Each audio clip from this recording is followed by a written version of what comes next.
Bonjour à tous et bienvenue sur boursicoté.com pour cette nouvelle analyse technique du CAC 40 en point matinal avec une configuration qui reste haussière puisque suite au contact ici sur la zone de résistance des 6135 points, nous avons eu effectivement une petite phase ici de consolidation, mais c'est plus une phase de neutralisation après la hausse. On peut d'ailleurs constater que le gap qui avait été ouvert hier matin, qui a été lui comblé, eh bien a agi toujours comme zone de support sur les cours actuellement.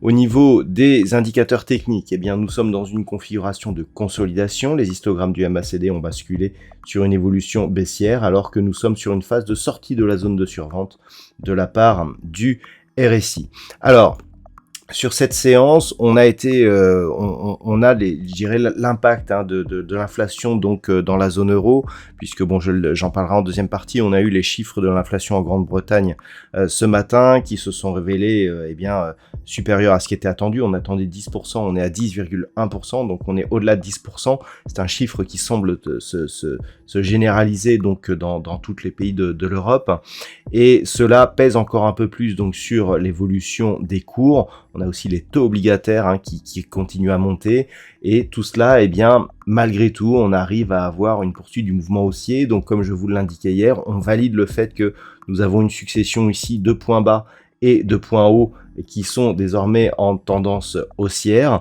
et cela donc continuera tant que désormais on ne recasse pas à la baisse ici la zone des 5720 points. Donc une tendance ici qui est haussière mais avec un momentum relativement faible.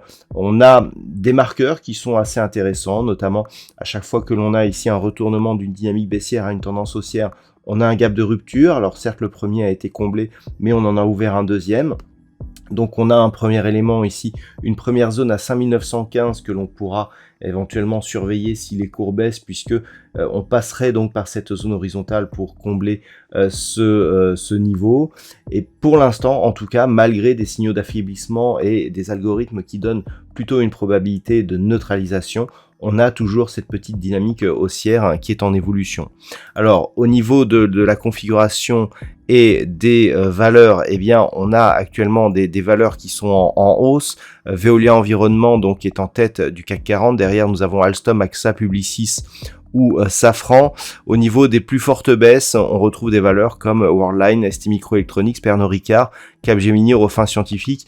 Alors on est bridé par la hausse des taux obligataires, donc les valeurs de croissance eh bien, souffrent un peu plus que les autres. Donc par rapport à la séance du jour, les niveaux à surveiller, on a toujours ici cette zone des 6035, 6035, 6040.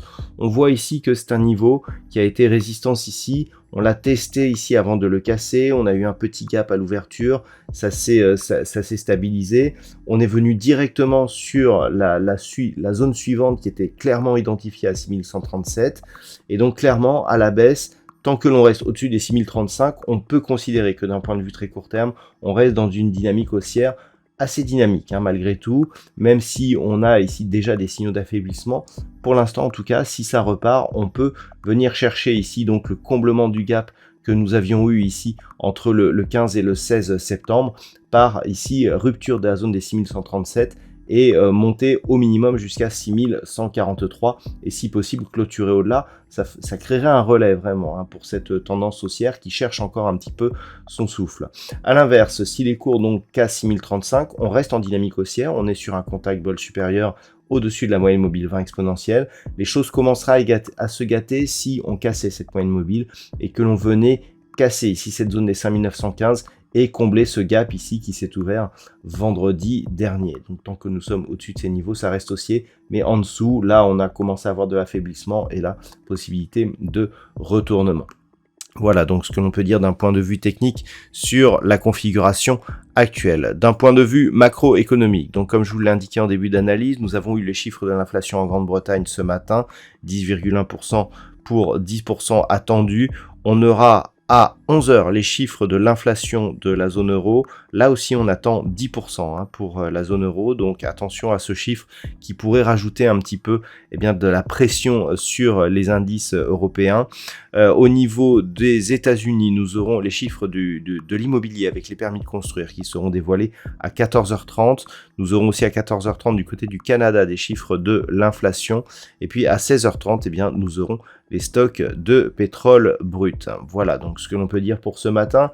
Je vous souhaite une bonne séance. On se retrouve à 10h30 et 11h30 sur BFM Business ou dès ce soir pour toutes les autres analyses techniques du site boursicoté.com.